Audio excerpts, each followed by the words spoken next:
Okay. The recording will be available to ear members. Okay, so we are recording now. Hello, everyone. On behalf of Elephant Artists Relief Society, also known as EAR, and the EAR leadership team, I'd like to officially welcome you all to tonight's Umbrella Talk. My name is Kaylee Hall, an EAR board member and head of EAR's programming committee. For tonight's Umbrella Talk, we welcome Kenna Burima to speak about how we create, discovering and exploring your unique creative process. But first, I'd like to begin tonight's event in the spirit of respect, reciprocity, and truth by honoring and acknowledging Mohkinstsis and the traditional Treaty 7 territory and oral practices of the Blackfoot Confederacy, including the Siksika, Kainai, Hikanai, as well as the Ayaksi, Nakota, and Tsuut'ina nations. EAR acknowledges that this territory is also cherished by the Métis Nation of Alberta, Region 3, within the historical Northwest Métis homeland.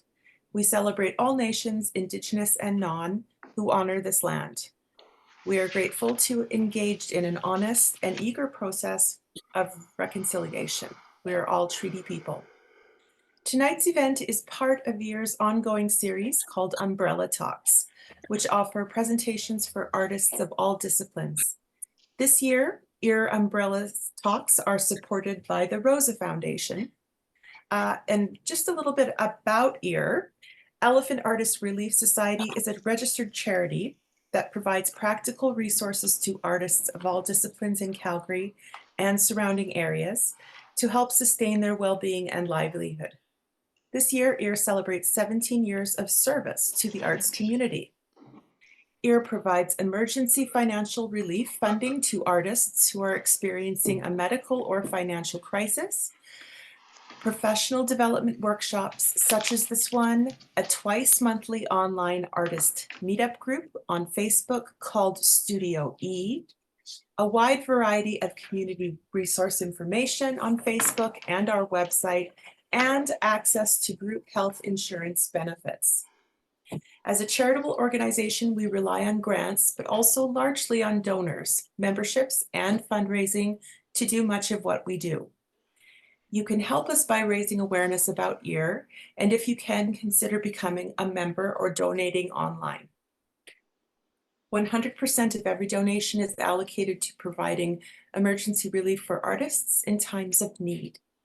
Another way you can support EAR is by purchasing a yearly EAR membership.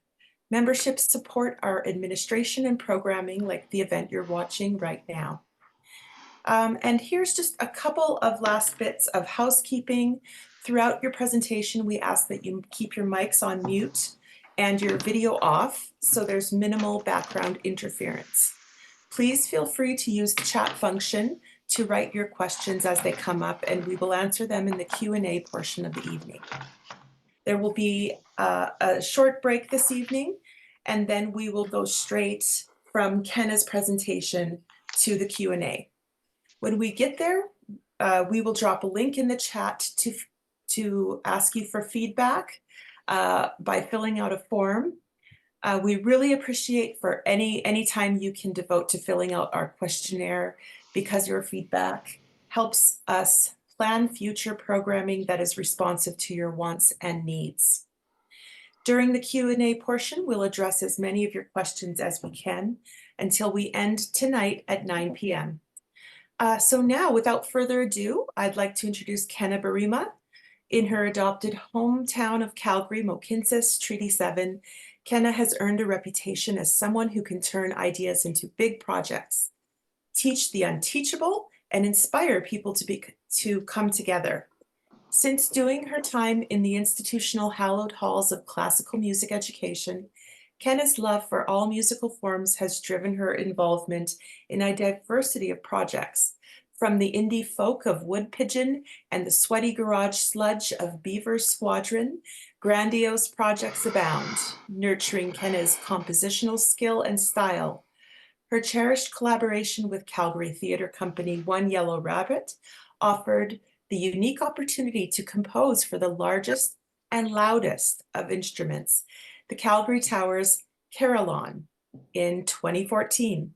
Until Only recently you could hear the bells of the Calgary Songs Project, weekdays, which featured a 30-song playlist of Calgary songwriters spanning 30 years.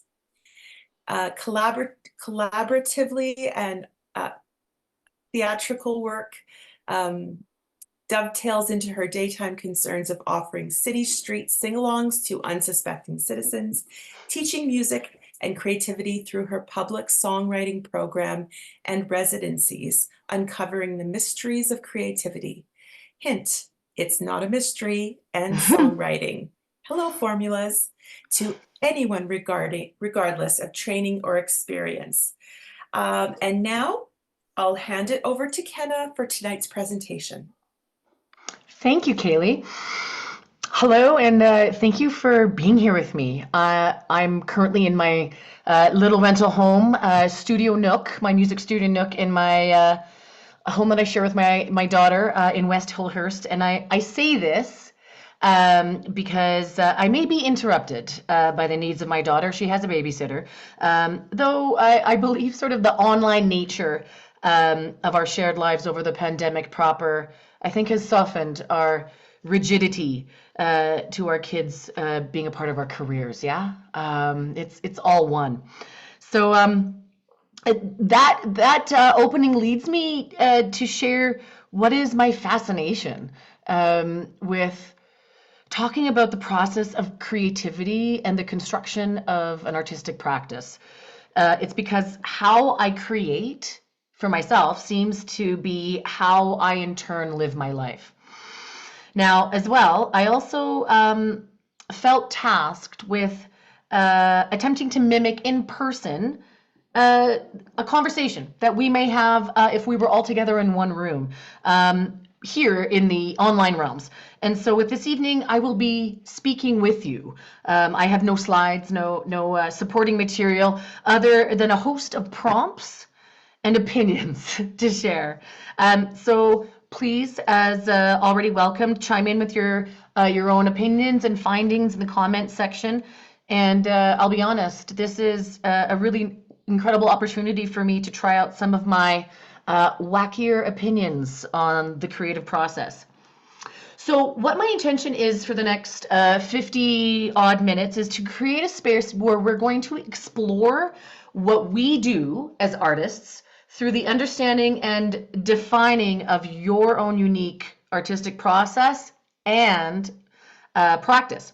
Now, I will admit that this may seem ridiculous to some. Many of us artists, at many times in our lives and our careers, I think have just shown up and the thing happens and the thing is made and there it is. But many times, at least for me, I am immobilized from doing the thing that I am most compelled to do, and that is my art. My dance, I call it my dance with creativity, compels me to express myself the way that I do. You know, not only here speaking to you, of course, but more deeply in the songs that I write and perform and in the collaborations across pretty much all disciplines. Back to the songs, none of them are hits, mind you, and you aren't going to find here how to make money from your art. That's a different tree to bark up. And honestly, with the current wasteland of online streaming platforms, I barely make enough money to call it a living. And yet, I make it work. And I'm guessing, and I feel pretty good in this guess, that every artist here has figured out how to make it work, you know? Because here's the thing, and I believe this with all of my being, that what we do as artists is precious. With the world burning, with genocides unfolding, with society collapsing, I believe that it will be the artist who will make sense of this mess and out of the rubble point the way forward. So here's what we're going to do. I'm going to share with you some things that I've learned through experience, through extensive research, especially over the last couple of years as I work on a book working titled How We Create, and certainly collaborations with all kinds of artists regarding developing and nurturing an artistic practice, aka the things that we do to support the creativity, to support the creative process, which is the thing that we do as artists to make the thing. We're going to play, we're going to be curious, we're going to explore, and I'm going to ask a bunch of questions that take the form of what I call creative prompts, that just by pondering a possible answer, I would hope that you may get to know yourself and what you create in a deeper way. So the strange thing is that I find that a lot of clarity comes to me by defining things. I wonder if it's my Capricorn nature, but at present I'm writing a book on this very subject, focusing on how we create, and I have yet to come across a simpler definition of creativity than the use of imagination to create something. And yet landing on this definition, of course, means that to me we must define what imagination is, and which in the simplest terms, it means the ability to imagine things that are not real. And that seems to be the definition in many places, many of the books that I have behind me, as well as the internet. But what I add to that phrase is yet. The ability to imagine things that are not real yet. And that's where I feel creativity comes in, because it is with and through your creativity that we literally create what we imagine. So certainly this is all fine and good, but as I mentioned to Ear just before we let everyone in, is that I'm a bit of a kook. I like to take this into the land of pseudo-soft quantum physics, which I love to read about and understand very little, of course. But there's nothing like picking and choosing from science to back up my claims, right? So what I have sort of formulated is that nothing that we experience is as solid matter is in fact solid. The structure of matter and the way we experience it doesn't actually align perceptively for us humans. We experience the stuff of matter, atoms and molecules, vibrating at a particular frequency as solidity, but there's actually more space than stuff. And what does this have to do with creativity, you might ask? I personally believe that creativity is housed in the space between things. We create something and there it is, existing. But how the hell did it get there?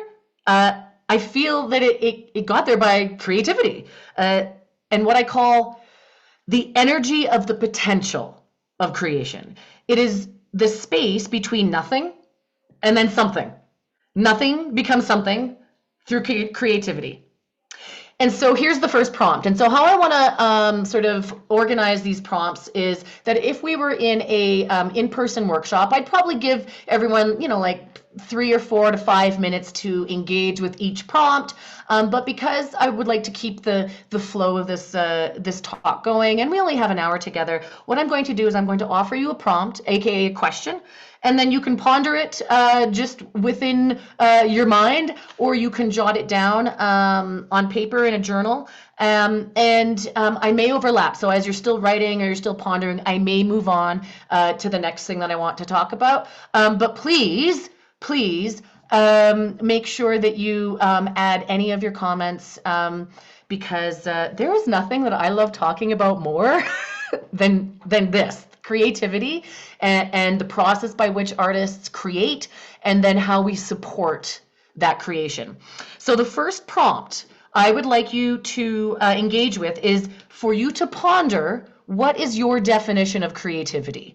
Be as flowery, florid, weird, particular, unique, or ultimately straightforward as you want. Is it a force? Is it a process? Is it an energy? Is it an action? Take a moment and ponder, what is creativity for you? Now, if you want to include it in the comments, please do, or you can keep this a very personal, private experience. Whatever you feel you'd like to do, please honor that. So just take a few moments and answer the prompt or the question, what is creativity?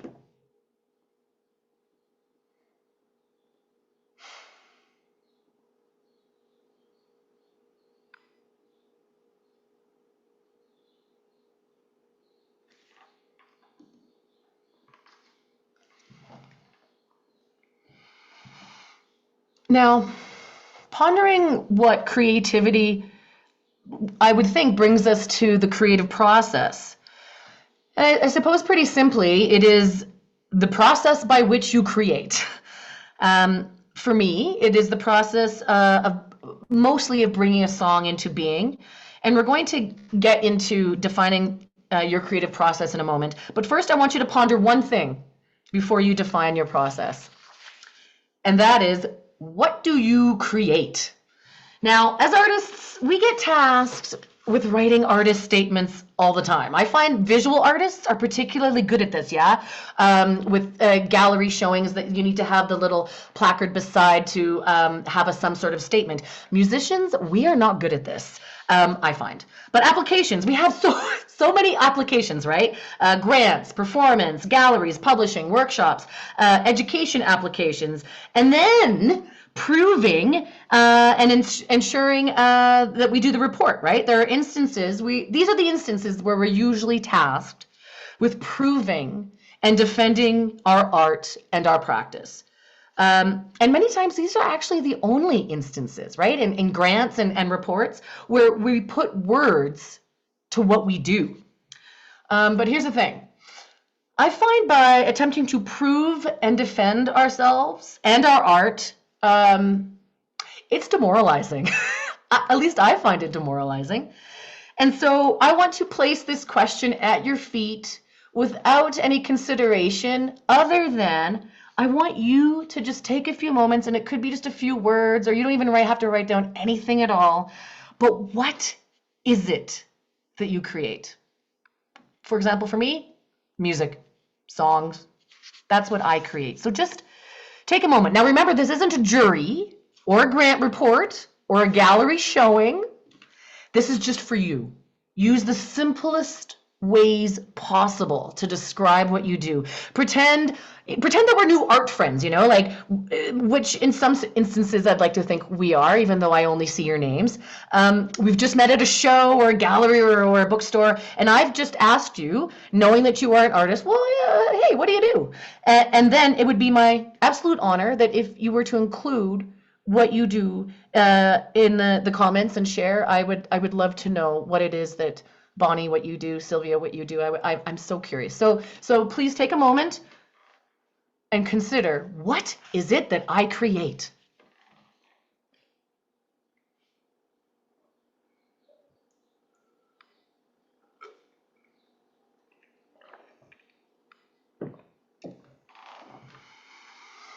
Now, I told you I'm just going to keep on rolling. So my apologies if you're like, no, I don't have enough time. Truthfully, I've actually found that going through the process of defining my artistic practice is much easier, as in the concrete actions and utilization of things, tools that I do to support my creative process. My creative process is a little bit more elusive in pinning down. But why? Why is it that I have a difficulty describing what I actually do? I make music. I make and write songs. I write, and when I'm doing the thing, there is an element of ping-ponging back and forth between thinking a thought and bringing it out through into the open, like a lyric or a picture or an emotion. And it feels like there is this direct line between thinking, acting, and that other times it's much more elusive. It's almost like if I question if I'm doing anything, like if I question it, if I look at it, it stops. It's like, I liken it to, again, quantum physics, the observer effect phenomenon, which is so fascinating, that states that the act of observation alters the behavior of the particles being observed. And so there was a time when I did sometimes worry that if I tried to pin down my creative process, it would cease to work. Because I think that a lot of times what I did was accidental. Which is why I think I had a hard time talking about my creative process. But here's what I've discovered, especially when I came to a block after having my daughter. I was in postpartum depression, sleep deprivation, but I so desperately wanted to return to my artistic practice, but I couldn't. I was caught. I was stuck in a rut. It was a block. So what I started doing was really getting clear and honest with myself about what these two things were, the process and the practice. And what I now believe, and why I'm here talking to you, is that I believe by exploring and experimenting and discovering and just playing around with my process and then nurturing a practice to support it, it has deepened and expanded my knowledge of myself, of my art. And also, here is the beautiful thing that doesn't make me get teary-eyed anymore, but it's helped me zone in on my worth. Not that my worth is defined by my art, but the process that I engage with and how I support that process showed me my intrinsic worth. And I think I spoke about that at the very beginning, that how I make my art is how I live my life. So okay, let's get to it. What is your creative practice, or what is, your process? So there's extensive research on creativity, reams of it, in fact, and particularly on how it can serve innovation and, in my mind, covertly capitalism. So yes, I am a bit of an anarchist when it comes to creativity, but what I found interesting was that much of the research out there uses the 4 foundational stages or steps of the creative process outlined by a British psychologist by the name of Graham Wallas in his book, The Art of Thought. And we're talking, this book was first published in 1926, so we're talking 100 years ago. And so he has a 4-stage process, what I just want to outline so that you have an idea of maybe how it might fit within your own creative process. So he outlined 4 stages: preparation, which is the gathering and identifying stage; incubation, which is the leaving it alone stage. And this is where in a minute, I'm going to talk about the concept of soft fascination, which is a really incredible brain thing. And I'll talk about that in a moment. Then illumination, and this speaks to the spontaneous insights that arise after incubation and sort of break through into the conscious awareness. This is sort of like that very romanticized concept of aha, that the muse has spoken to you in an instant. And I think all of us here can say that can happen sometimes. Or a lot of times, but like a lot of times it's not. It's not about doing your artistic practice when you were inspired. Sometimes it's like getting there and just putting yourself in the way. And so the last stage is he called verification, which I thought was interesting because what verification speaks to is the making it real, like actually bringing the ideas out into the open. And so, funny enough, I had discovered this formula of his, or the 4-stage step, after I had been fine-tuning mine.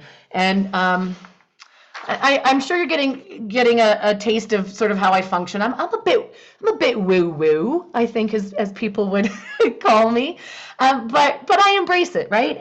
And so presently, because I try not to be rigid, is that I have a 4-stage or a 4-step process as well: devotion, action, embodiment, and evaluation. Now, devotion is a decision that I made. I devoted myself to my creative process. I realized that so much, by necessity, actually, I devoted myself to my creative process, I must say, because I realized that so much of my mental health, my well-being, was wrapped up in creating, and how easily I could define myself by the end product. My self-worth was determined by if people liked my songs, if they enjoyed my performance, if it was a good collaboration with a theater company, which I love to do. It turns out that I couldn't easily shut off doing. And so the desire to know myself, to feel worthy by simply engaging in my creative practice and artistic practice, meant that I had to write songs without worrying about what was going to happen. It was just a devotion that I was going to do it, and I was going to allow a song to happen or allow a song not to happen. And what does this translate into in sort of a tangible, anchored into reality is routine. I have a routine, but I'm not rigid about it. I'm devoted to the process. Action means that I started practicing my process. By practice, meaning that I did the things that got me into my creative process, the actual writing of songs, like placing myself in the way of a song. And then third, I noticed, and this was a really big part for me, and it's much more subtle, but I feel it's really quite an important part, and that is I started to notice how my process felt in my body as I was practicing and creating. I was asking myself, what are the sensations within my body? And it's not going to be the same for everyone. But I realized that if I approached my creative process through my practice in a supportive way, that I began to feel calm and centered and grounded and aligned and clear. And then the last step is very much like Graham Wallace's verification. Mine, I called evaluation. And all this is that I took a step away from the thing that I was doing, created space, I left it, I went away, and then I returned. And sometimes later, in a different part of the day, more often not that I would sleep on it, you know, and then the next morning I would look at it and go, did I want to continue to engage with whatever it was that had come out? I try not to analyze it too much, but rather just focus on following the fun. What did I want to do? So in summary, Graham Wallace, the granddaddy of creativity research, his 4 steps were preparation, incubation, illumination, and verification.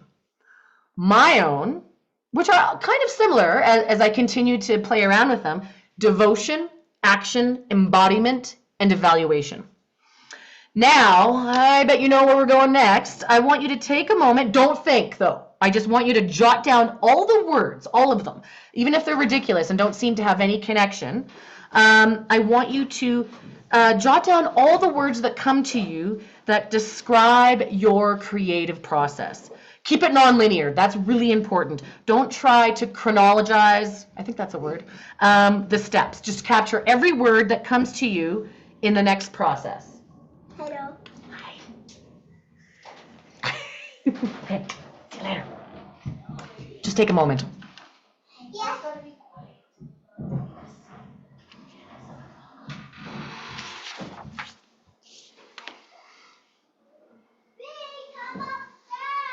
The kids are back.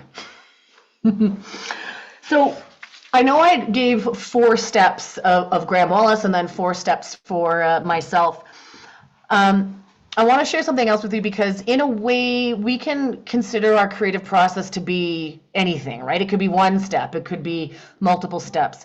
Another thing that I like to consider sometimes is that my creative process is a 2-step process. So the first step is experienced as inspiration, and this is an alignment with all of my senses to receive any and all input as material to support creation. I feel something inside of me needing to get out in some way, and so then secondly, I craft it. So there could be, and maybe this speaks to you more, that your creative process is a 2-step process, inspiration and action. Or, as I'm calling it here, inspiration and craft. Craft being, massaging, working with form, editing. And lastly, and then I'm going to take a pause again, is that my creative process, interestingly, if I was to get outside of myself, I find that it looks like I'm sitting at the piano and waiting. And a lot of times I do wait. But what I have is a pencil and a blank paper to start. My tool of the pencil is important so that I can easily manipulate and change and craft the inspiration that is coming in and out, or whatever movement I'm feeling, I suppose. And it could be, for me, generally one of 5 things. It could be melody, chords, rhythm, lyrics, or form. Now, I reference these only just for a moment here because I want to talk about them again in a second at the end. But these 5 things, melody, chord, or melody, harmony, rhythm, lyrics, and form, is what I call my core 5 elements. And I'm going to get into that in a second. Okay, now I have another prompt for you. And this is not a journaling prompt, but something that I like to do that's called, I call practicing the pull. And what this refers to is that feeling that it's the pull. That's what I call it. And it's something that I actually teach to every single person, or what should I say? Give or encourage everyone that I collaborate with just to experience, because it takes like 15 seconds to experience. The pull, you can call it anything you want. I can call it intuition, desire, a wanting. And what I call practicing the pull is being able to embody yes and no. This means pausing. So I think pausing would probably be an important part of my creative process now that I'm even saying it to you all right now. But paying attention to the subtle way creativity communicates to me, because when it comes to creativity, we have to decide where and what, or where are we going to go? What are we going to do? And so I feel the pull both as a clarity and a shift forward. It really feels like, and this is part of the embodiment stage that I really implement in my process, is that it feels like freedom within my body that enables me to follow where the song wants to go. And I believe that we can mimic this pull by practicing it in 2 simple ways. So the first one is that I try as much as I can to catch myself in moments of simple and easy decision making. Nothing that's going to be life-changing or altering, but just a simple decision like, what am I going to wear today? What food am I going to eat? A big one for me is, which direction am I going to walk on my walk today? Feeling what I want and doing that, I know seems like a very simple process, but it's very, very important as a part of my own creative practice. Now, the second one is something that's a little bit more interesting, and this is called muscle testing. And I don't know if any of you have ever encountered this interesting, I don't even know what you would call it. But how we practice muscle testing is that there's this idea that the body can give you answers. The body can give you answers without having to say the words. And the way that we can potentially experience this is by something called the sway test. Now, this is not the same necessarily as being in your creative process, but I believe that mimicking the creative process, that we can get in the ballpark, and so I'd like you to try it. Now, for those of you that can or want to, you can do it as you're with sitting, but I'm just going to stand for a moment. Am I going to stand for a moment? Yeah, I'm going to stand for a moment. So standing, what you're going to do, here I'm going to turn this, is you're going to get really grounded in your feet, and you're going to say yes, and then you're going to say no. You can say it out loud, you can say it in your mind, but what I want you to notice is what happens to your body when you say yes, and what happens to your body when you say no. Of course, I've now planted this idea into your heads, and so, being susceptible to and easily influenced as artists, but I find that the sway test is fascinating because time and time again, I'll do the sway test, I'll do it with all of my students, and everyone kind of goes, that's weird, because it just feels like this uncontrolled sort of, as I said, pull forward? And what is a decision to engage with creativity but a pull forward? So I find the muscle testing fascinating because I feel that it mimics the process of engaging with creativity. Now, I want to move on to artistic practice. And so what I consider artistic practice to be are the things that we do to support our creative process. And I call them the ings, I-N-G, the ings of my artistic practice. And so the ings of my artistic practice are singing, playing, praying, vocal toning, writing, walking, stretching, and meditating. These are things that I can't not do. I find that if I skip any of them for a long period of time, that I have a difficulty sitting down at the piano. And so this is where I really started to realize that there was a difference, that there was a way that I could group the actions and the things that I did into two camps: creative process, artistic practice. Because walking wouldn't necessarily seem to be part of a creative process, but you could go online and literally type into Google artists who walk, or composers through history who have walked, and all the greats: Brahms, Beethoven, Satie, Chopin. Certainly compositionally, most of them went on 2, 3, 4-hour walks a day, and spoke at length through letters and through their own journal writings about how the actual work that they were doing, they felt happened on the walk rather than, for most of them, at the piano, that they would work at the piano and then walk, and that's where somehow magically everything would happen. And so that's why I realized that I could start imbuing the actions that I did with meaning.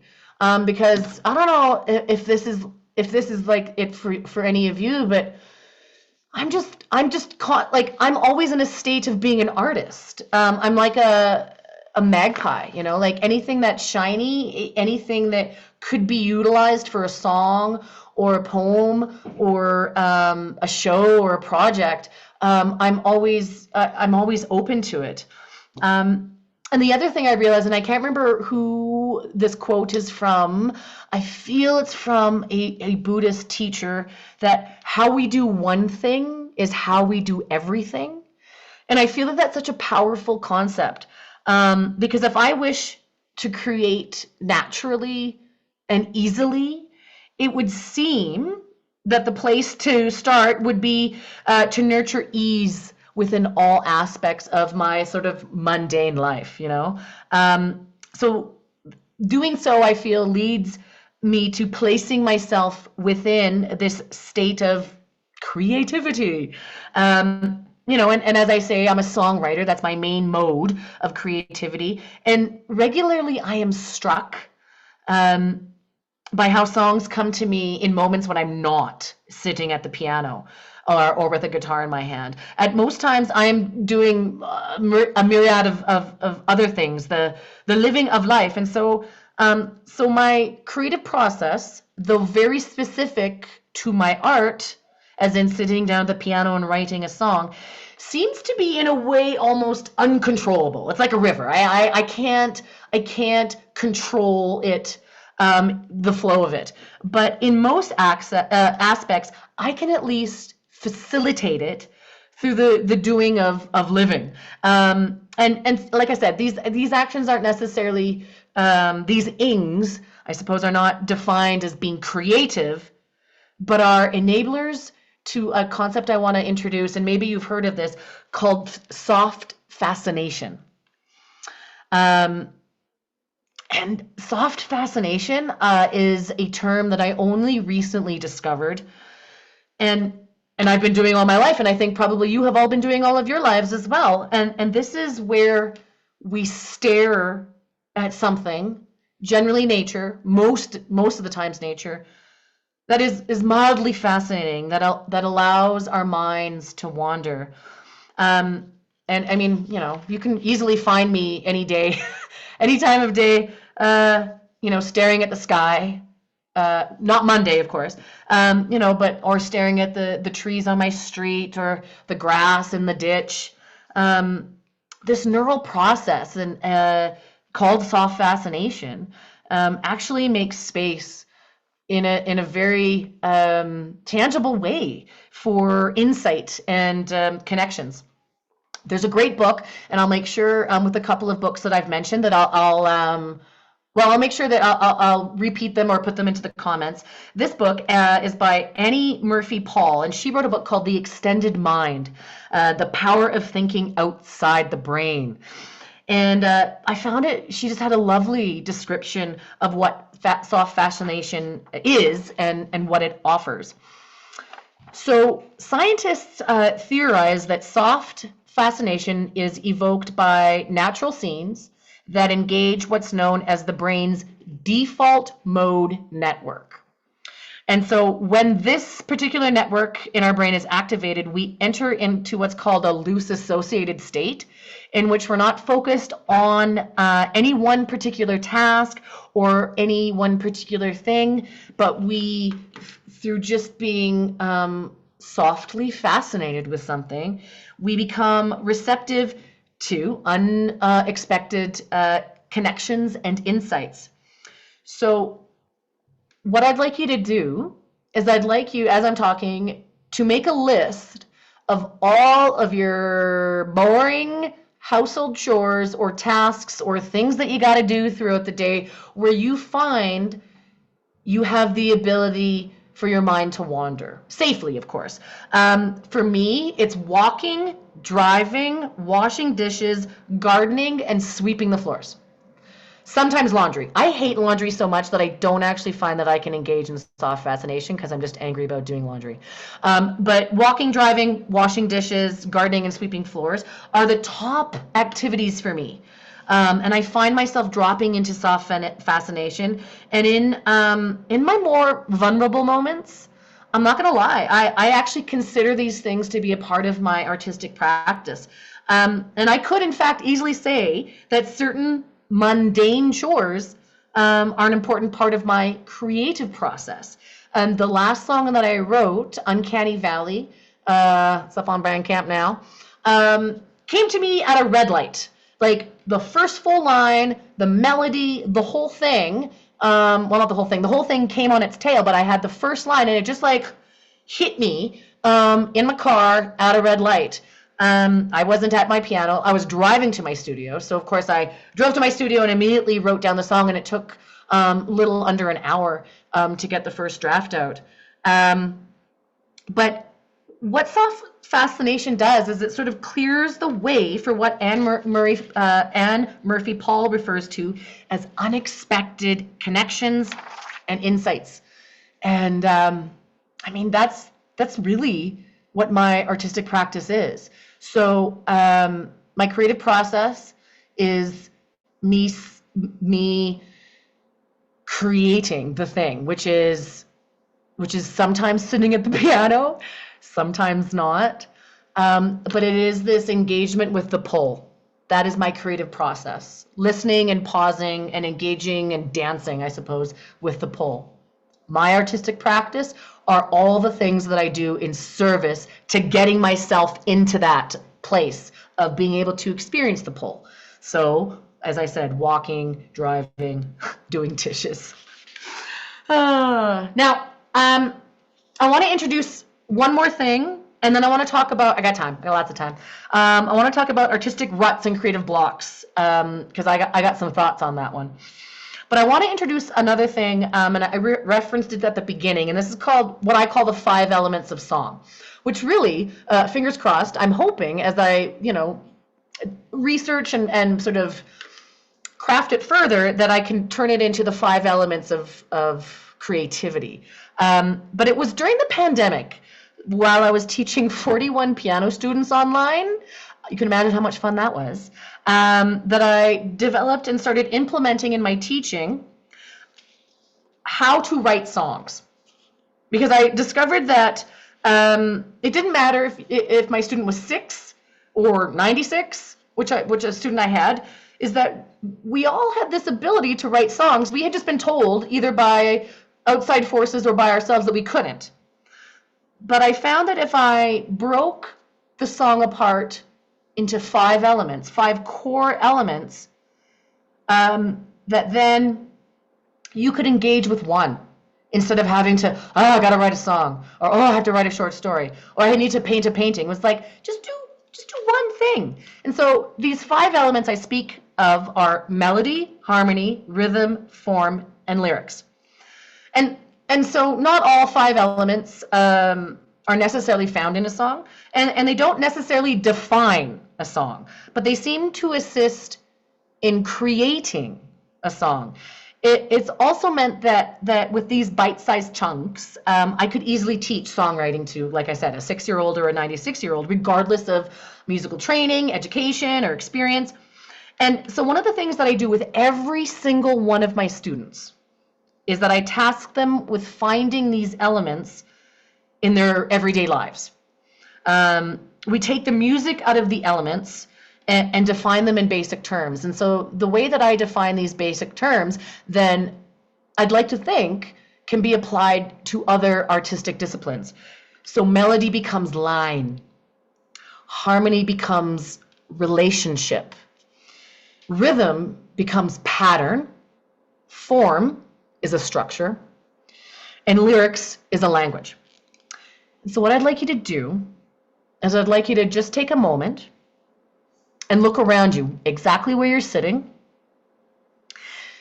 And I want you to notice where line, relationship, pattern, structure, and language appear to you. And these are very simple, simple appearances. For me, where I'm looking, I'll give you an example and then I'll let you take a few minutes. For me, line is very simple, where the ceiling meets the wall. Pattern, I have a fern across from me. The way the leaves are of a fern, it very much has a rhythm, a pattern to it. How harmony plays it for me is that the furnace just kicked in. It has a tone. My fridge is loud. It has a tone. And so there is a relationship between those 2 tones. And I find that if I can sit in the relationship between the 2 tones rather than the tones themselves, I'm less irritated. I think it has a bit to do with my neurospiciness that I struggle sometimes with ever-present electrical tones. And so what I found was really helpful for me to calm myself would be to, instead of focusing on the tones themselves, to, sit within the space between the 2 tones. Form is interesting because form we experience as the essence of the thing, right? So the outlines of things, shapes, different shapes and different contrasts of shadow and light. I find that as an expression of form and structure. And then the way that language shows up, we're surrounded by words, and different kinds of language. Bird song. There are many, many mountain sparrows, or mountain chickadees actually, in my neighborhood in West Hillhurst. And I wonder if you've heard so it's a minor third, which is not important, but that bird call is a language. And is something that I'm attempting to work into a new song because they're very vocal these days. And so what I want you to do is I want you to take a moment, look around you, and notice where those 5 elements show up for you, just where you're seated.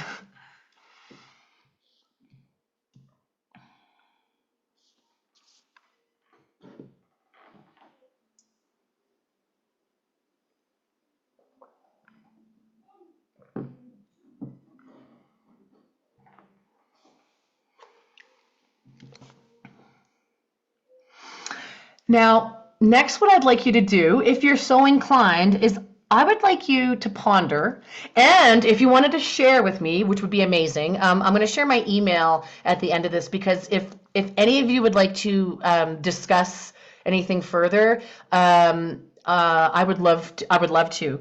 But what I would be curious about, as I know that there are a variety of artistic disciplines in the house right now, is how would those 5 elements show up for you in your own artistic practice? You can take that with you, and that maybe that's a takeaway homework assignment. Now, I want to talk just briefly about creative ruts, or what do I call artistic ruts, creative blocks, and what I call make art but make it shitty. Excuse my language. Now, this was a really important piece for me, and I couldn't help it but just sort of glance over the comments. And someone, Jackie, you made an excellent point about like theater sports by yourself. Yes. Letting the first thing come and doing it despite how strange or ridiculous. You've already got it. You've preempted me actually in having this conversation of this talk.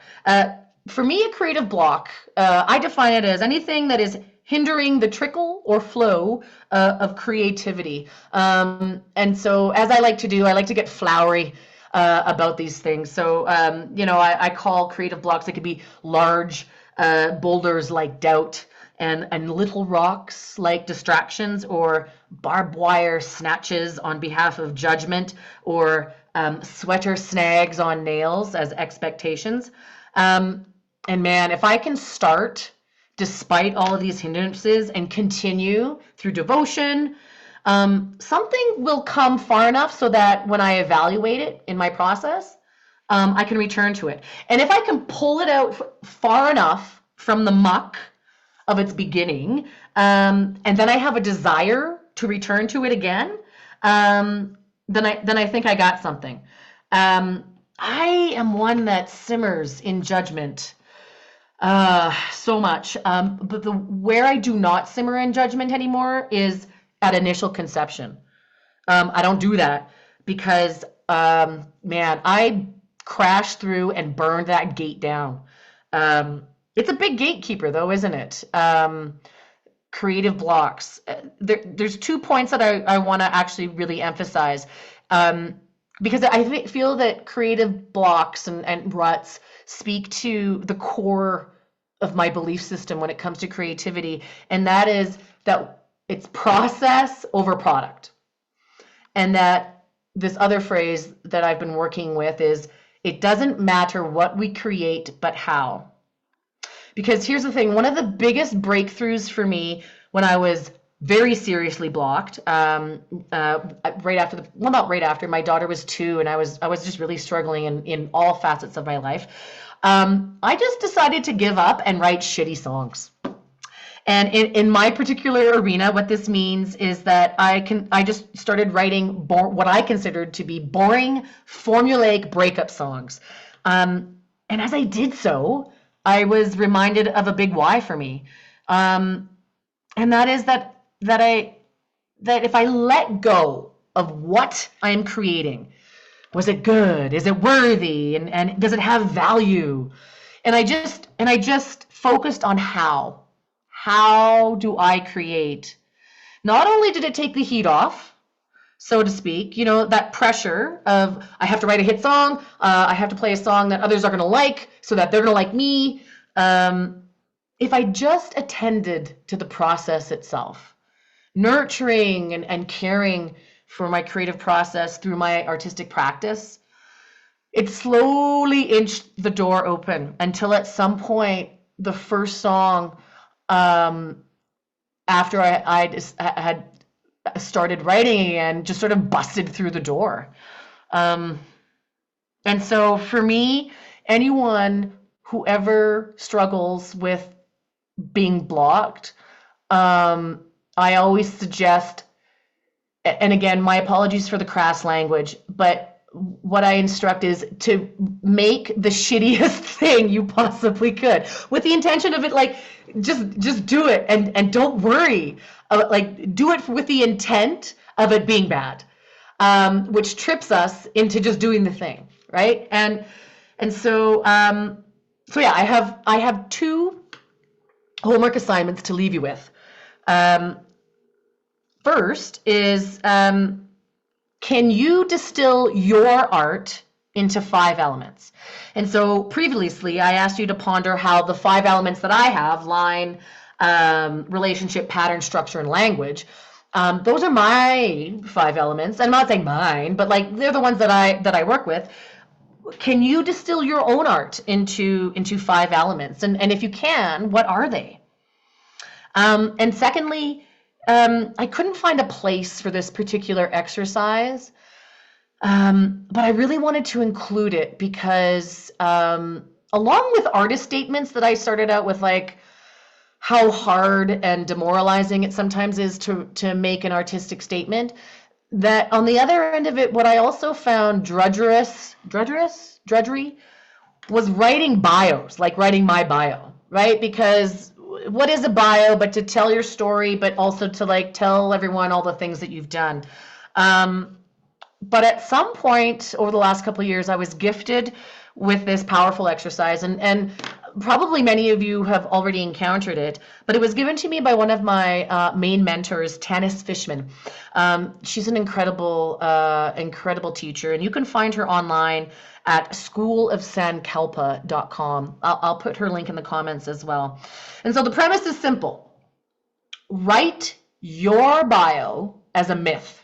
A myth, like what I mean is Joseph Campbell, he outlined the idea that all of our human stories can be distilled down to one monomyth, or as we call it, the hero or the heroine's journey. And this is what I found kind of interesting is Fyodor Dostoevsky. He's the Russian author of Crime and Punishment, which I have not read. I will be upfront about that. But I found this quote, and I can't remember when it was, but he once said that there's only 2 stories. 1, a man goes on a journey, and 2, a stranger comes to town. And I remember encountering that and thinking, well, I actually think he's talking about the same story. It's just about perspective, because the whole concept of the monomyth is that you leave home, you go someplace else, you are the stranger in a land, and then you return. And so what I found by reorienting my own story into a heroic monomyth, was that I was, again, just able to create a distance from all the things that I had done and just make it into a story, which, you know, if I'm honest with myself, it is why I write songs in the first place, is to tell a story.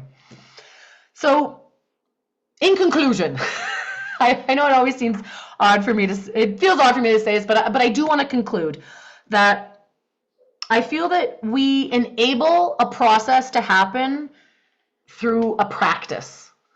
And so I myself have come to understand and deeply defend my creative process, mostly against myself, and have dedicated myself to building an artistic practice around it. And I consider these practices as actions and intentions that are foundational to the support of creation. And as I said, I meditate and move mindfully. I'm silent and still. I journal extensively, and I lift what I write and I layer it into songs.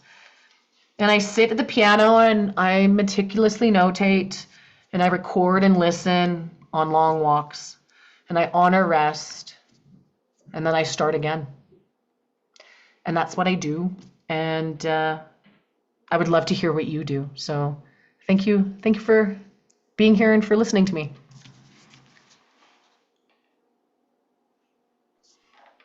Okay, thank you so much, Kenna. That was fascinating, and just a great method to find a way through our creative blocks.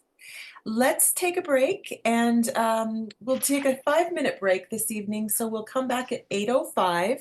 Okay. Feel free to type your questions, comments in the chat for us to go over with Kenna when we come back. Okay, everyone, we'll see you in 5 minutes. Thank you. Thank you.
Okay, and that's almost 5 minutes. Feel free to turn on your videos at this point if you would like to, and we'll open it up now for question and answer.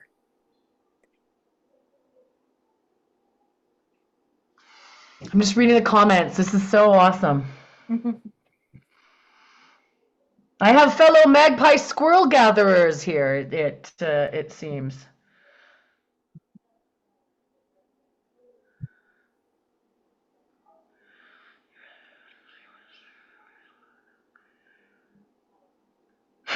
Bonnie, I love your sharing of the W.O. Mitchell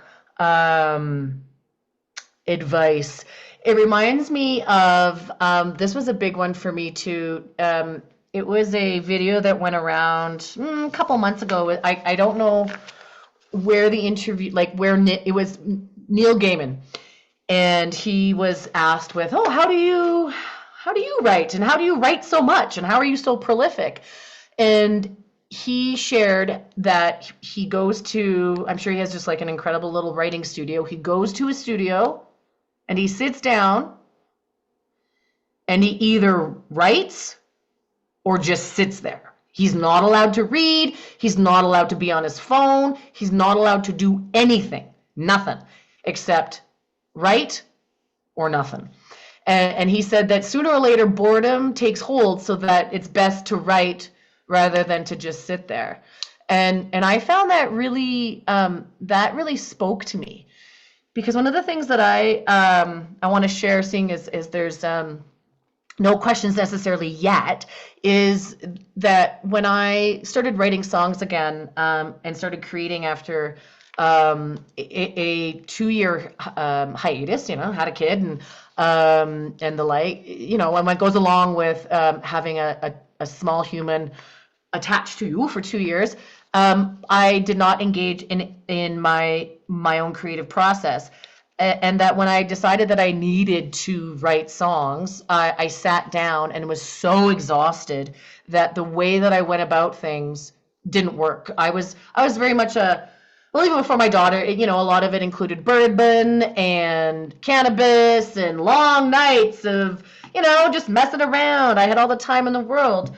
But when I started again, everything and all the ways that I had created before didn't work. I couldn't muscle things into being. I couldn't spend hours just like mucking around necessarily. I mean, now I can do that because I'm intentful about it. But I found that there was such an amazing thing that happened when I would just sit and wait. And it was harrowing at times, right? Because for many weeks, I just sat at the piano because I was so tired and and really dealing with some pretty heavy depression. But what I found happened is very similar to what Neil Gaiman describes, is that like sooner or later, the waiting and the just sitting there would unfold to be doing just something, even if it was just like one little melody or one little phrase or one little collection of chords. And it was incredible how from that moment I realized that there could be a more an easier way of doing things. But what I also will say is that it became much slower, right? Because we can force things and get her done. And, if I get tasked with, writing a song for, I don't do jingles or the like, but, for certain projects, if I have to get something done and I have a deadline, I can force myself. But if it's my own creative process, I can't force it. And if I don't force it, it's so achingly slow. But it's just, it feels very precious, and yeah. And I think the other thing that I really want to emphasize is, I talked about routine, and I talk a lot about like the things that you do and defining what you do and understanding what you do. But that all of that and all of this is held gently, right? Like it could change at any moment. What works ceases to work one day, and that if you are fluid and flexible and open, that it that that yeah, that you can do it sustainably, right? Because like I am a musician and I want to do this till I die. You know, I want to be on stage in my 80s.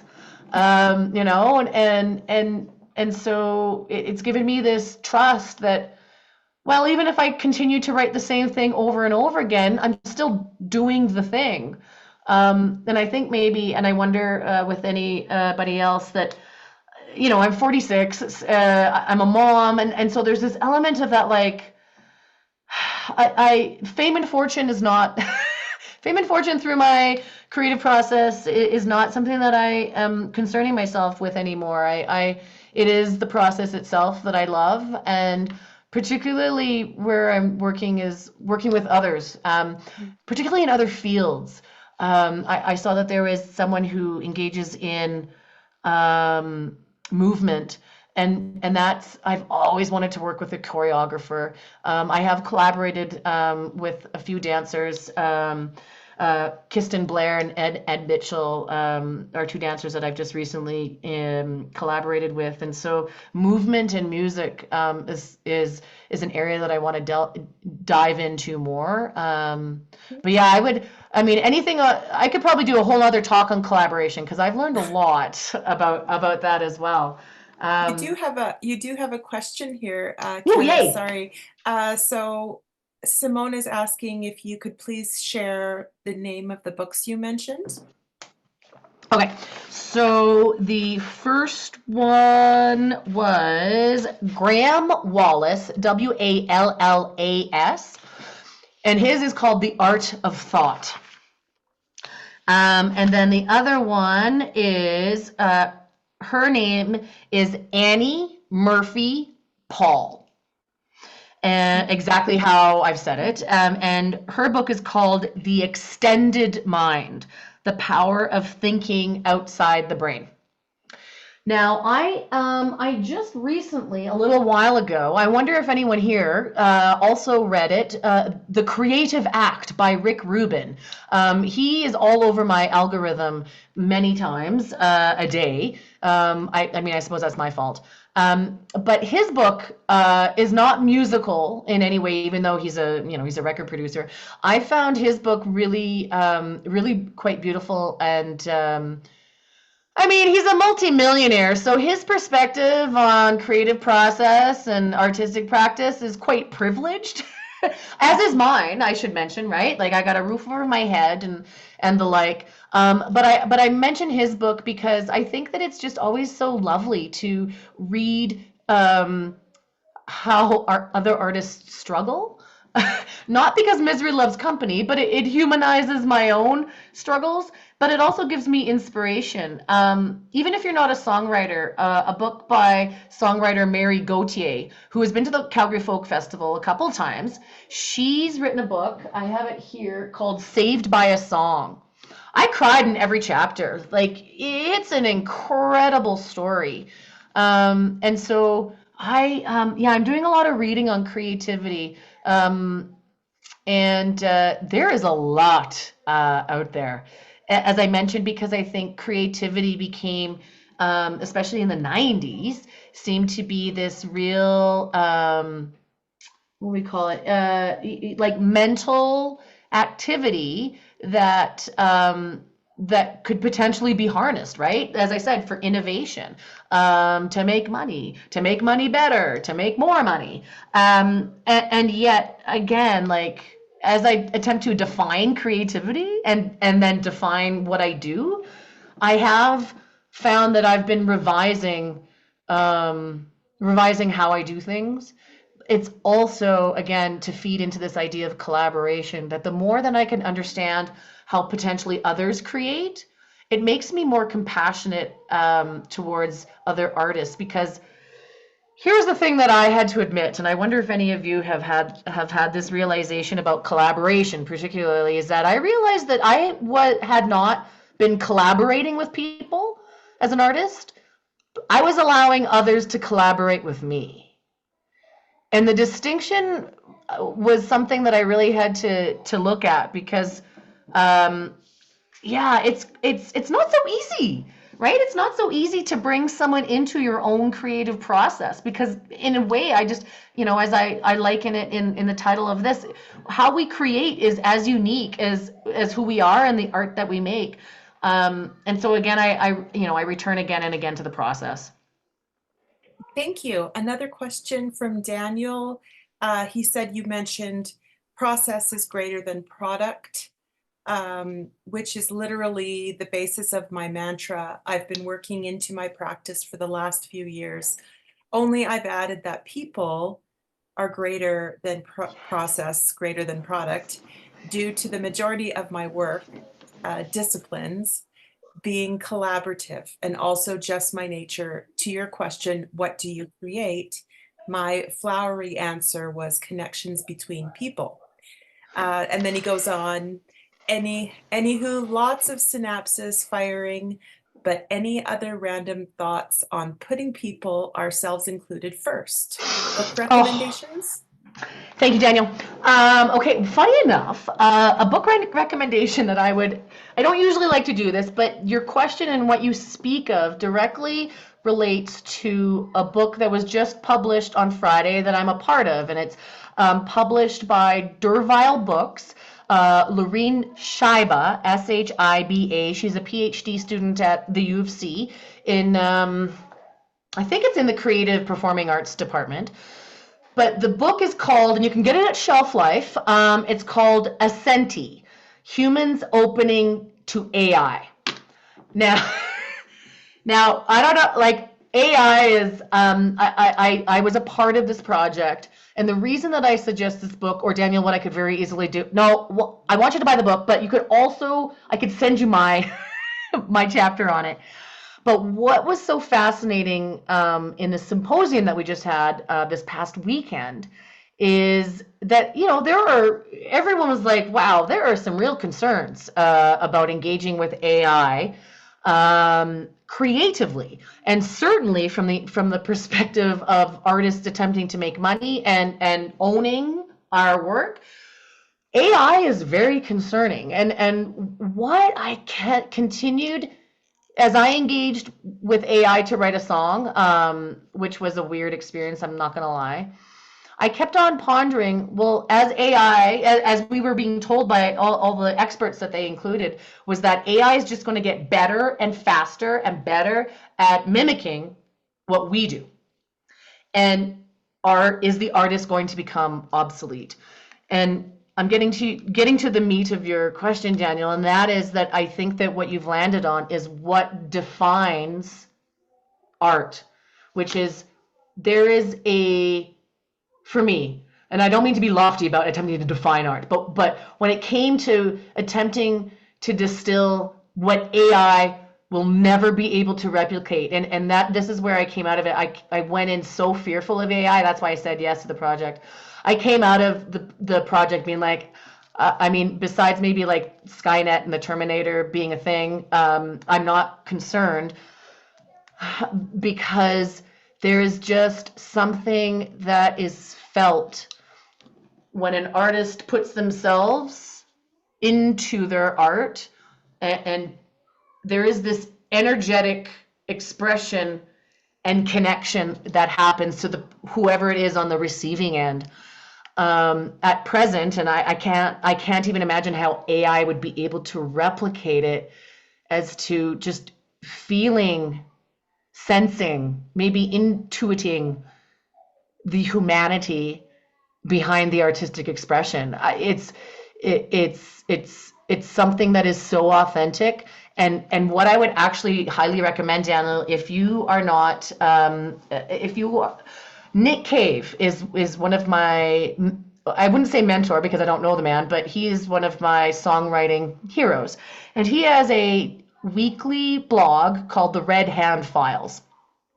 And he puts them up online. You can even, he puts them on Facebook, or you can get them in your email inbox.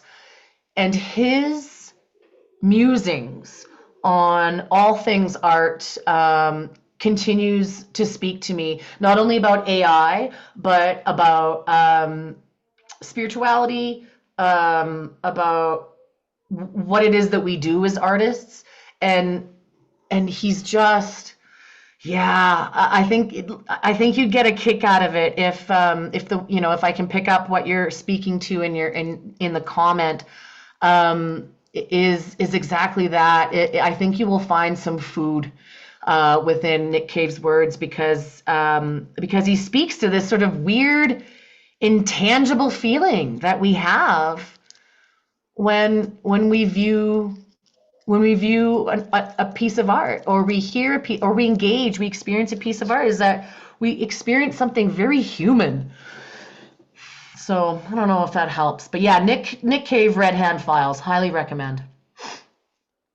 Yeah, and he did respond, couldn't agree more.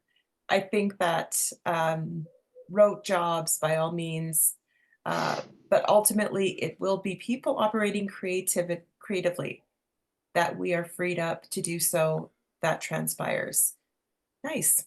Yeah, Yeah. I agree. And then Jackie left a comment. My sci-fi fantasy love often clashes with my overactive imagination. Dreams of kind instructors turning into robots and stealing my work and spacing me out the airlock. Yeah, absolutely. If you have a sci-fi, I can't help but if you have a sci-fi fantasy recommendation, please put in the comments, because I've just returned to reading fiction, and so please send away. I would love to recommend a book. Actually, I know this is a complete tangent, but Jackie, you've just reminded me. There's an author called Rebecca Roanhouse, Roan horse, sorry, and she's written a book called Black Sun, and I have not read a book like it in over a decade easily. So it's at Pages. I know I picked my copy up at Pages, but yeah, I don't know about AI. Again, like my world of music, AI has been a part of music in terms of preamps and presets and the recording studio for well over a decade. But I think that I can't speak to, graphic and visual artists who are seeing, their work online absolutely being pirated and the like. And so that's, for me, probably what become a little bit of an anarchist, in that, since the days of Napster, which was late 90s, music hasn't really made a living for a lot of us for a long time. And I'm not saying that it's like that means that I have a better take on it. It's just, yeah, it's an interesting thing to see art elevated and celebrated, and yet devalued. It's a weird paradox, hey?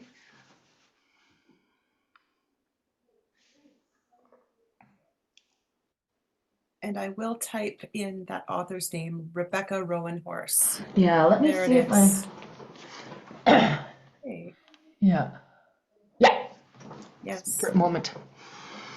Excellent. Any more comments, questions from the audience? I wanted to mention that, and I did mention in my talk that I'm researching a book right now, working title, How We Create, and so there's a contact link on my website. You can just go to kennaburima.com. I'm pretty active on social media, so you can find me anywhere. But as I said, like, there is nothing that I love talking about more than this. And so if you do have thoughts that you'd like to share, I'm in the Magpie, Jackie, what did you call it? Magpie Gatherer stage, where I'm just talking with as many artists and creative people as I possibly can about their process and practice, because again, I feel that if we can celebrate each other, and then almost in a way, like, share in what works and what doesn't, because I think so many times we toil in the dark, right? Someone else said we make a mess, or that she makes a mess, and that, or they make a mess. Sorry, I didn't notice pronouns. That part of their creative process was in making the mess. That is the case. Like, so much of me writing songs before I bring them to my band, or even if I bring them to a show, is very isolated, is very singular, is very much is a very single, isolated process. And so to be able to talk about this with other artists is very rewarding for me. I feel like I get to belong to a club, a little bit of a club. Yeah.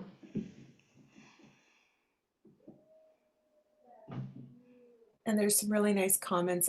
Ken, I'll just remind you before you go read through your comments, people have really enjoyed this discussion. I'm so glad. Excellent. We're not done yet. I have a question. Ooh. Yeah, I put it in the chat. I guess it got lost. I was just wondering, Kenna, how with all of what you're talking about, how do you work with the idea of trust? The prompts. You're talking about providing prompts to us, but you must receive, like, what you're talking about, all the things that you're doing to facilitate the process, but stuff must come to you.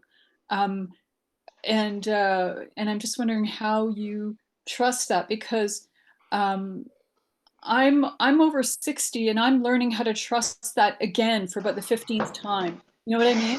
Okay, I can trust this again. I know how to facilitate that. I can get there. So I wondered if you could talk about that. Thank you so much. I want to share it with a story. I had for my last album, While She Sleeps, I was having this moment where I was sitting at the piano, and for weeks I had the Pixies' Where Is My Mind guitar riff. Like, every time I'd sit at the piano, it'd be there. And I knew it wasn't mine. But like, it was almost, it was an earworm. And I do slightly reference my neurospiciness. It's like I do sometimes get caught in something. And so I was really frustrated, and like, it would present itself as an earworm. I'm like, no, I'm not, this is not mine. I'm not doing this. I'm not doing a cover. And then finally, I was like, well, it's got to be here for a reason. It's got to keep on arriving and bugging me for a reason. And so I trusted it. And so what happened is I dictated it. I went to the song, I wrote it out, I learned the song, and then I started playing with it. And what ended up happening is, on the tail, something else came out of it, which was completely new, which was mine, but it had the ghost, like 2 notes of the Pixies' Where Is My Mind. And I share that story because for 2 weeks I was stopped, because I was like, nope, I know better. Like, no, this is not no, I had stopped it. And so finally I was just like, okay, well, fine. And it just, I tell that story because it's a story that I tell myself when I sit down and I'm like, oh, this is no good. That I have to remember that maybe, I just have to go, maybe something will come of it. And I think the trust comes from me loving what I'm doing, and also the trust comes from, and this is something that I talk about with my therapist a fair bit, following the fun. Like, if I'm having fun, then I'm going to trust that is going to be what I should be doing, what I should be engaging in. And also, Jill, I think it's the thing, it's that, like, I've now been engaging in this kind of thing, writing songs, being an artist, for long enough that the ulterior of, like, not trusting just seems ridiculous. That, like, if then I might as well not do the thing, you know? And so I think what I do a lot of times is I follow the fun. I trust that however it is that my brain is functioning in terms of like really getting caught on something, that something's there. And that if I'm feeling a need, if I'm feeling that pull, that I just have to trust it and follow it. And that because of my skill and training and desire, that I'll craft it and maybe something will come of it. So yeah, thank you for that. I think that's a really, important, just, really important question to ask, is also the luxury of, I have I have multiple revenue streams with my art, right? Like I do all sorts of different things within my artistic practice to make ends meet. And so that at the end of the day, if nothing comes from whatever it is that I'm engaging with, it's not going to be the end of the world. I'll figure out another way to pay rent that month, kind of thing. And so it's almost like I'm going to trust it's going to be something. Is it going to be a hit song? Maybe, probably not, but I'm still going to engage with it nonetheless. I think it's essential. And I think once you grab onto it and you understand that it's actually a tool you can work with, it makes a huge difference. Yes. Yeah, absolutely. And also like also to make the distinction in the way that trust can be placed in yourself, right? Like I have, yes, you've probably all picked up that I have somewhat of a spiritual bent, or leaning, but I have many, most of my bandmates are atheists, or agnostic, or kind of like, I don't want to talk about that. And yet they also, I can see them trusting in the process. Like, and so I don't feel that necessarily, even though I believe that this is something sacred for me to engage with, it doesn't have to be sacred. It could be just, again, something that people do, because they like to do it. And yeah, I trust as a tool. Mind if I write that down? Oh, absolutely. I realized it not too long ago, and I'm trying to spread it around. Yes, trust is a tool. Yes. Yeah, for sure. Cool. And I noticed one of the people mentioned neurospiciness. I'm there. I'm like, yeah, I love that so much. Yeah, Right. exactly right. It is, and it was my way of, because I haven't been, I haven't gone down the path of being diagnosed in any way, shape, or form, and so I don't want to self-diagnose, and so I find that spiciness is a good way for me to be able to acknowledge that I'm finding that through engagement with other people, and specifically artists who have gone down that path, that I share a lot of ways of thinking and being, that that by acknowledging that spiciness and difference is, like, is a power, is something that I don't have to deny, and that the ways that I sometimes become single-minded to the point of not being, interesting in certain settings when it comes to small talk being a necessity. I'm not good with small talk. I'm not, I'm not good with, just being on the surface. And so, all my other neurospicy people out there, I wonder if all artists to some point are just like, we're an odd bunch. And so why not? So thank you. Thank you for highlighting that. I appreciate it. I will say that there's a wonderful, I of course did get it from online, but again, imbibing with social media carefully has allowed me to, understand myself a bit better. I think so. When you start seeing that you're not alone. Yeah, and Jackie, if I may, spiciness is the new eccentricity. Yes, absolutely. Thank you. I like that too. I'm going to write that down. I first started seeing that word being used to describe kittens who were being rescued, and they say, oh, this is a particularly spicy kitten. And then I went, wow, that could be used to describe anybody who's a little conflicted. I started by describing it my daughter. That was when I first started using it, and I'm like, wait a second, I see this happening online, being used as a term. So again, thank you. Yeah. No problem. Can you wait a second? Here's something else. Jackie said here, she says she finds it difficult to trust herself. Now, can you talk about that? Because I don't think this thing has to do with trusting yourself. I mean, I think that's part of it, but I don't think that's I don't think that's a prerequisite necessarily. No, I think that's a really good point. Because to be perfectly honest, it's only been in the last 2.5 years, and speaking to trust, because it actually feels to me very much like acceptance. Because if we trust ourselves, then we accept ourselves. And I share this not as a psychologist or a therapist, but as a person who only recently, in the last 2.5 years, discovered that I actually liked myself, that I accepted myself, that, oh my God, I think I love myself.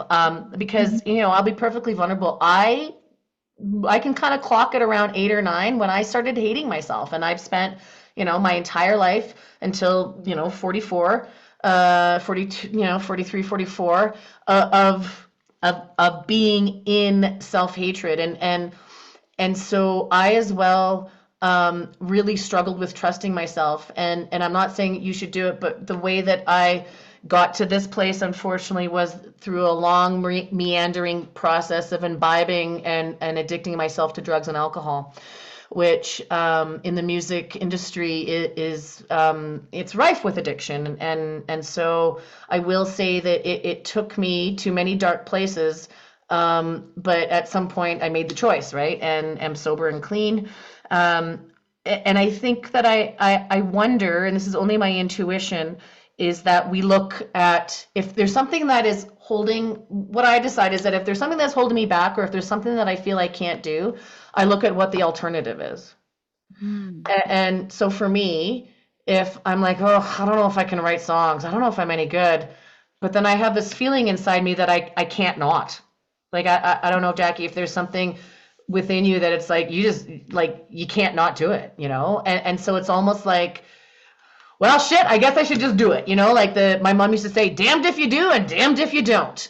In the way that, like, it's almost like, and I think, again, in a way, it returns us to this idea that doing the thing, just doing the thing. And as a coach, and as a teacher, and as a and as a big feeler myself, I am always so enamored with the stories and obstacles that we maybe not have been placed there by ourselves, but that we are tasked with facing. And that sometimes it's just by doing the thing and picking away at it. It's like that, I wish I could remember that phrase of, which sculptor is that who was asked, how does he know how to chisel, what to chisel from the rock? And he spoke that, the rock, the piece of marble tells him as he chips away at it. He has no idea. It was one of the big guys.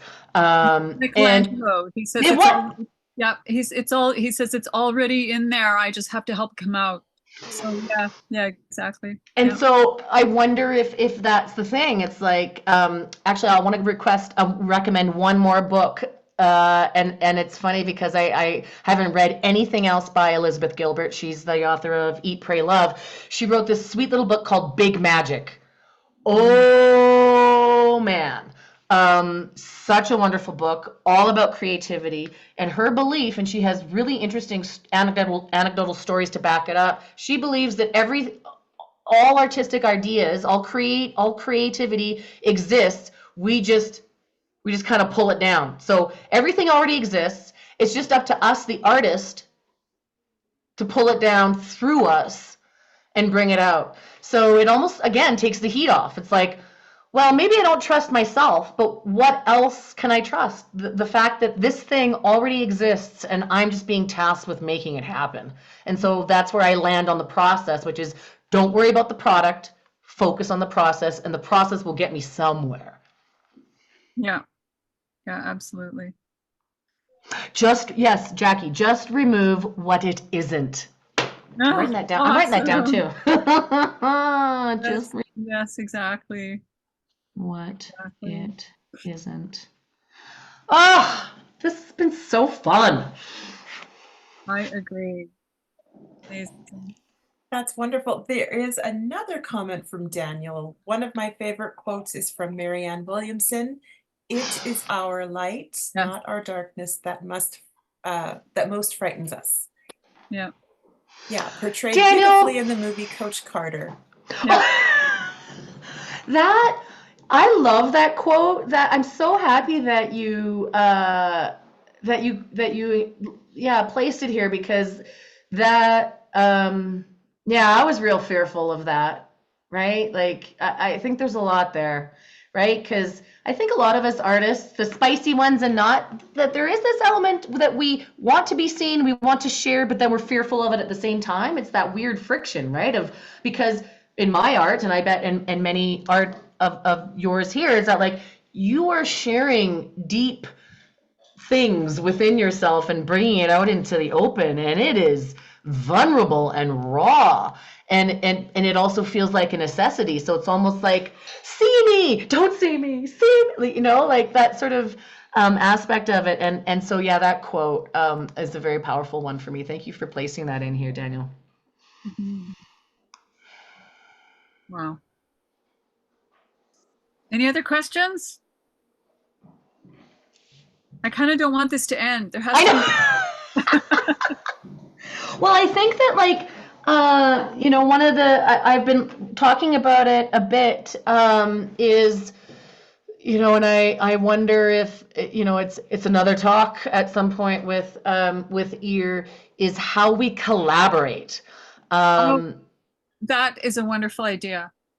And here is something that I just want to place within this arena, where I feel how we collaborate becomes really important, particularly for myself, as a white artist, is collaborating with Indigenous artists. And this is something that I'm actually researching right now. And I feel that there's really something there, because I've been learning a lot about how I collaborate, how I enact certain aspects of colonialism within my practice and collaboration. And so, yeah, that's something that I would, we'll all have to go for tea and discuss, because, yeah, I think that there's something really important there to be mined, in regards to how we actually show up for each other. Yeah, it's an intricate dance, and I just came out of a really harrowing collaboration where, yeah, where I was faced with all sorts of things. Right, you bring another person into your space and you lose control, right? So yeah, if anyone has any hot tips on how to collaborate respectfully, it's something that I'm going to be researching next. Yeah, because I think there's a lot of societal implications about collaboration. Absolutely. It's something that the whole idea of losing control, I think that's the biggest roadblock for a lot of people, is they're not willing to do that. You have to be, because when you're collaborating there, it's like being in a relationship with somebody. You have to learn how to work with compromise in a way that doesn't diminish what you're doing, right? Yeah, That compromise that actually builds up what you're doing. yeah, yeah, And letting go of the control and letting the compromise, or the meshing of the idea to build with. yeah, yeah, absolutely. And Maria, thank you. I'm glad that that I made you feel like a creative person. Of course you are. And just to step back from it a moment, and I think this is why I get so charged about these conversations, is that like, isn't it magic? Like, it seems like we're creating witchcraft. Like, it's through witchcraft that we as artists, like, who else like makes something out of nothing? Like, it doesn't exist, and then through whatever process and practice we have, we make something exist, and it has such meaning and depth, that we would maybe never even intend to other people. You know, and so the act of creation, I think that, you know, maybe it's time for another conversation, but like, you know, this idea that we're all artists in a way, right? We all create. And so what is the difference between being an artist and not? Is it that we call ourselves an artist? The artists call themselves artists and so they are artists, or, you know, what is the definition of an artist? That might be a two-parter. Because I don't have the answer for that one at all. In the same way that I don't necessarily quite yet have the answer for collaboration, but I think, Jackie, again, you've outlined, I think, a good step, which is laying guidelines out at the start, right? Like, so much communication, I think, actually does have to happen in collaboration. Yeah. Yeah. And I would add to that, because I come from a museum background, I would say listening. Listening is huge. Yeah. Like really listening. Like Not really. just waiting to talk. And yes. Yes, deep listening, I think it's referred to Yeah. in Indigenous circles, because there's a difference, absolutely. I grew up in a family that didn't listen. We just waited for the other person to finish talking. I come from a family of 6. And so I really, when I started truly collaborating in the last couple of years, and it was through the theater and in my interdisciplinary work, that I started to see how there are other disciplines, like I said, theater, that has much more rigor when it comes to understanding how we collaborate and create together. And so I really started to realize, even though I've been talking for the last 2 hours, that when it comes to collaboration, how little I should speak. Yeah. Yeah. Yeah, I think all of these things tie into what decolonization is and what it means, and how many very subtle colonial practices we have, you know. Yeah. Yeah. Kenna, can you just remind us before we adjourn what you are working on, what you have produced, what bands you're in? Thank you. Yeah, please. So right now, I received a CADA grant last year to write a book, and as I mentioned, its working title is How We Create, and it's on this specifically. So this is really what I'm fully invested in terms of my time. You know, particularly as a single mom, it's like I got pockets of time that I get real serious about. And so I'm doing a lot of this, a lot of writing, a lot of researching, a lot of reading. What I do like to I want to share something that's really interesting, and I didn't get a chance to talk about it, is this concept called the beginner's mind. And I have tasked myself with learning the guitar.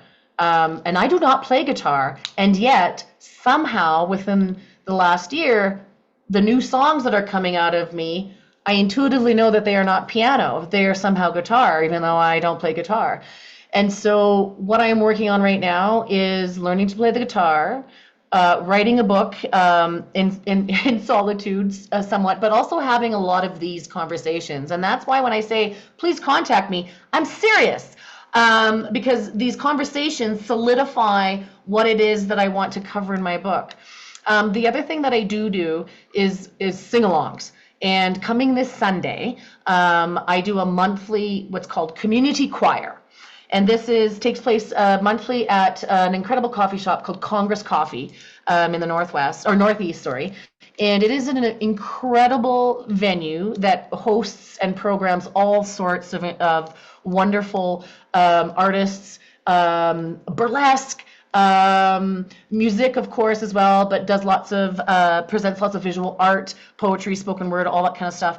And so what I do with my old music school friend, Chris Neville, we sing cheesy songs with people. So we prepare 14 songs, and for 2 hours, you sit, drink coffee, and you sing songs with us.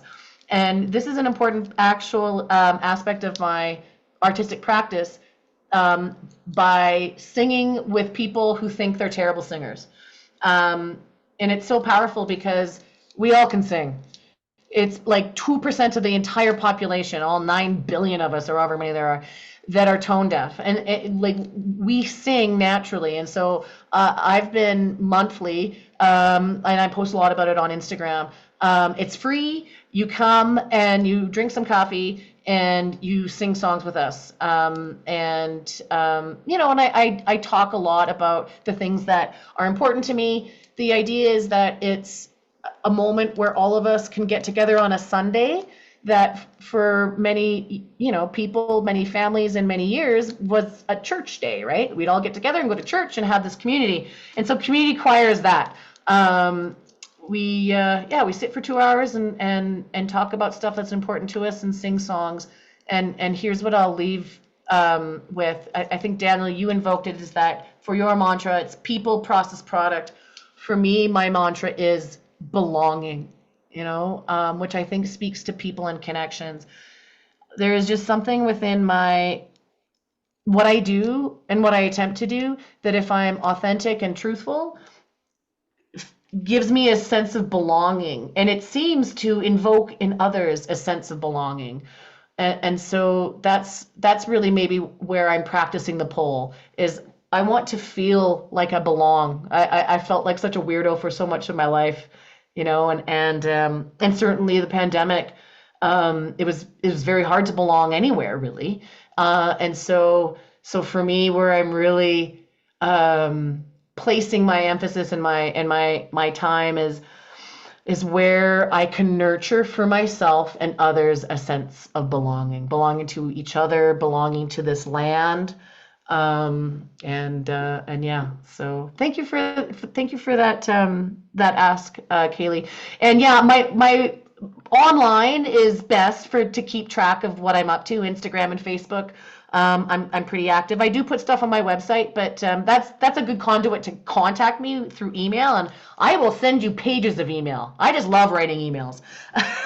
But yeah, to find out what I'm up to and what I'm doing, head to Instagram or Facebook, and you'll find me there. You'll find me there talking, getting my opinions out there. It's great. It's so great to hear about all of this wonderful positive activity for the artists in Calgary, in our city. Yeah. And congrats on your CADA grant. We often do grant writing workshops. Yeah. Yeah, you know what? I would love to be a part of it, because I like writing grants. I mean, actually, now that I've said that, I don't know if that's actually true. I find even if I don't get the grant, the process of writing a grant, I get a lot of value out Yeah. of. I think that's. I'll say You learn that. so much. Yeah. Wonderful. Yeah. Cool.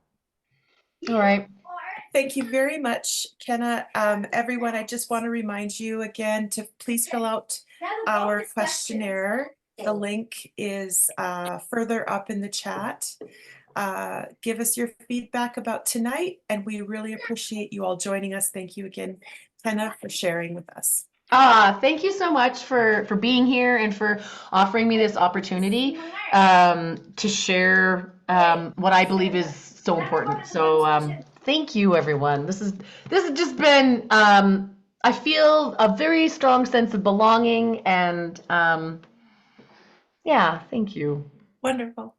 That's great that you feel that way. That's definitely part of our aim here. So the whole thing's been successful tonight. Yay! Yay! We did it. Yes, We did it. but thank you for bringing all of that you have to offer. It's great. So thanks so much. Thank you. Yeah. Wonderful. All right, everyone. Well, go forth and create. You bet. Thank you so much. Thank you. Thanks, Jackie. Thanks, everyone. Take care, everybody. Have a good night. Take care. Bye. Bye.